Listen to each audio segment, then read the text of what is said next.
18 फरवरी 2026 की सुबह एक व्यक्ति के पास अचानक उसके मोबाइल पर एक मैसेज आता है। अब जैसे ही फोन उठाकर वो उस मैसेज को चेक करता है तो उसे थोड़ा अजीब लगता है। अब भले ही मैसेज उसके भाई का था, लेकिन उस मैसेज में लिखा था कि मैं कुछ दिनों के लिए गोवा जा रहा हूँ और मुझे बिल्कुल परेशान मत करना। और इस मैसेज की सबसे अजीब बात यह थी कि उसके भाई ने इस तरह का मैसेज उसे पहले कभी नहीं भेजा था। लेकिन फिर उसे लगा कि शायद भाई टेंशन में होंगे और अकेले रहना चाहते होंगे, इसलिए उन्होंने हड़बड़ी में इस तरह का मैसेज भेज दिया होगा। अब उस वक्त उसने उस मैसेज पर इतना ध्यान नहीं दिया, लेकिन कुछ दिनों बाद जब वो अपने भाई को फोन लगाता है तो ना ही अब उसके भाई का फोन लग रहा था और ना ही उसका कुछ पता चल रहा था। और यही वो पल था जब उसे अजीब सी घबराहट होने लगी। उसे शक हुआ कि जरूर कुछ गड़बड़ है, जिसके बाद उसने अपने भाई की तलाश शुरू कर दी। जहां जहां हो सकता था उसने पता किया, काम वाली जगह पर गया, जानने पहचानने वालों से पूछा, रिश्तेदारों से बात की, लेकिन लाख कोशिशों के बाद भी जब भाई का कोई सुराग नहीं मिला तब वो सीधा पुलिस थाने पहुंचा। 23 फरवरी 2026 को वो थाना द्वारकानाथ पहुंचता है और पुलिस स्टेशन में दाखिल होने के बाद वो उनसे कहता है कि सर, मेरे भाई का नाम अनुरूप गुप्ता है, जिनकी उम्र करीब 48 साल है।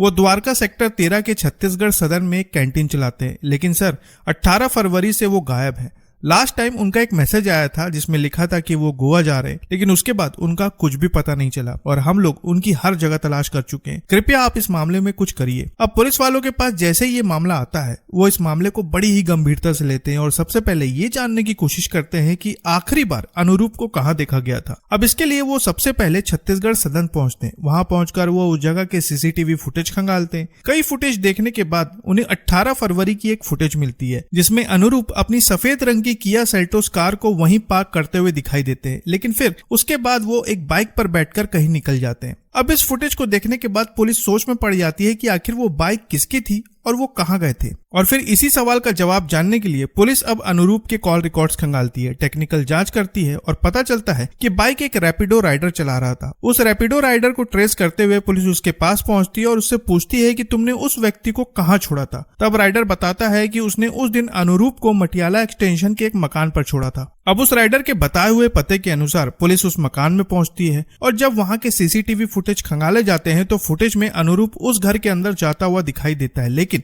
हैरानी इस बात की थी कि उसके बाद वो उस घर से वापस आता हुआ कभी नजर नहीं आता। और यही वो पल था जब ये मामला और भी ज्यादा संदिग्ध लगने लगा। अब इसके आगे जब और फुटेज खंगाले जाते हैं तब पता चलता है कि अनुरूप जिस मकान के अंदर गया था कुछ देर बाद उसी मकान में 4 और लोग एंटर करते हैं और फिर उसके ठीक अगले दिन अनुरूप की वही सफेद रंग की किया सेल्टोस कार उस मकान के बेसमेंट में जाती हुई दिखाई देती है, लेकिन फिर वो कार वापस उस मकान से निकल जाती है। अब पुलिस को जानना था कि आखिर ये कार जा कहां रही थी और इसके लिए उन्होंने कुछ और फुटेज खंगाले और तब उन्हें वो कार यमुना एक्सप्रेसवे की तरफ जाती हुई नजर आई। जिसके बाद 3 दिन तक पुलिस टोल प्लाजा के फुटेज खंगालती है और ढेर सारी फुटेज खंगालने के बाद उन्हें पता चलता है कि कार वृंदावन की तरफ जाती हुई दिखाई दी थी, लेकिन फिर कुछ घंटे बाद वो कार वापस नोएडा की ओर लौटती है। अब इतनी सारी जांच करने के बाद पुलिस को अंदाजा हो जाता है कि ये मामला महज गुमशुदगी का नहीं है, बल्कि इसके पीछे गहरी साजिश है और इसी साजिश से पर्दा उठाने के लिए वो अपनी जांच को और रफ्तार देते हैं। और तब उन्हें एक फुटेज में एक स्कूटी नजर आती है। पुलिस जब उस स्कूटी के बारे में डिटेल्स निकालती है तो पता चलता है कि वो स्कूटी हैप्पी उर्फ सूरज के नाम पर रजिस्टर्ड है। जिसके बाद पुलिस उस स्कूटी को ट्रेस करती है और आखिरकार हैप्पी तक पहुंच जाती है। शक के आधार पर उसे हिरासत में लिया जाता है और फिर शुरू होती है पूछताछ। हैप्पी से लंबी पूछताछ होती है और फिर कुछ देर बाद हैप्पी के मुंह से सच बाहर आने लगता है।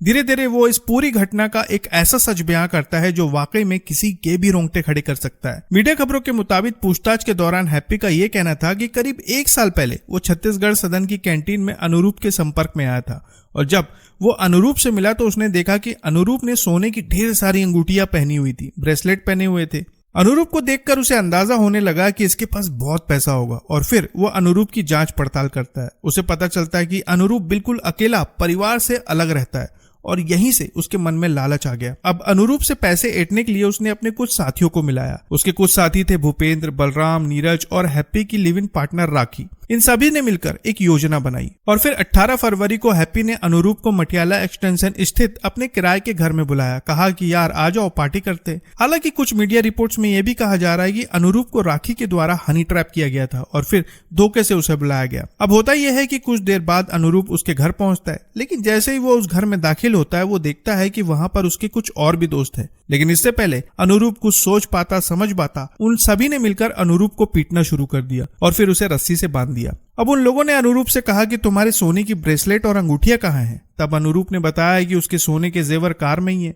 अब इतना सुनने के बाद आरोपियों ने उसकी कार की चाबी ली, छत्तीसगढ़ सदन गए और वहां से उसकी कार लेकर वो उस मकान में पहुंच गए। लेकिन बात यहीं पर खत्म नहीं हुई। उन्होंने अनुरूप से और पैसे मांगे, लेकिन जब अनुरूप ने कहा कि उसके पास पैसे नहीं है और पैसे देने से मना कर दिया, तब सभी ने मिलकर उसकी डंडों से पिटाई शुरू कर दी और आखिरकार उस पर ऐसा हमला किया गया जिसकी वजह से उसकी सांसें हमेशा के लिए थम गई। लेकिन इस घटना को अंजाम देने के बाद बलराम और नीरज हरियाणा के झज्जर चले गए और फिर हैप्पी ने एक धारदार हथियार का इंतजाम किया। उस हथियार से उसने अनुरूप के टुकड़े किए और फिर उन्हें 3 प्लास्टिक बैग में भरकर अच्छी तरह से पैक कर दिया। इतना सब करने के बाद उसने अनुरूप का मोबाइल बंद नहीं किया, बल्कि उस मोबाइल को उसने कार में ही छोड़ दिया ताकि पुलिस अगर उसे ट्रेस करे तो वो गुमराह होती रहे। कुछ समय बाद उसने अनुरूप के मोबाइल से छत्तीसगढ़ सदन के स्टाफ को मैसेज भेजा और कहा कि कैंटीन बंद करके घर चले जाना। और फिर इसी मोबाइल से अनुरूप के परिवार वालों को मैसेज भेजा गया जिसमें लिखा था कि वो गोवा जा रहा है और उसे बिल्कुल परेशान मत करना। अब इतना सब करने के बाद आरोपी कार से शव के टुकड़ों को लेकर यमुना एक्सप्रेस वे से मथुरा की तरफ गए और वहां वृंदावन के पास यमुना नदी में 3 प्लास्टिक बैग फेंक दिए। और इस तरह एक गोवा जा रहा हूं वाले मैसेज से शुरू हुई ये कहानी लालच, साजिश और विश्वासघात की एक ऐसी दास्तां में बदल गई जिसकी किसी ने कल्पना भी नहीं की थी। सच कहें तो इस घटना को देखकर यही पता चलता है कि आज के समय किसी पर भी आंख बंद करके विश्वास नहीं किया जा सकता।